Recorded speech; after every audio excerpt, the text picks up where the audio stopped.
అయ్యగారు ఏయ్ ఏందిరా ఇటు వచ్చినావు? అయ్యగారు మీ అబ్బాయి 8వ తరగతి అయిపోయి 9వ తరగతిలో చేరారంటగా.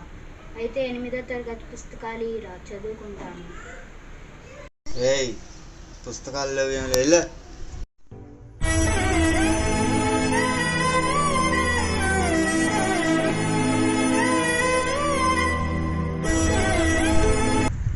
అరే శివ ఏంద్రా ఎడుతున్నాను? మీ నాన్న పుస్తకాలు మా నాన్న పుస్తకాలు ఇవ్వకపోతే ఏమైందిరా? నేను ఇస్తా పద.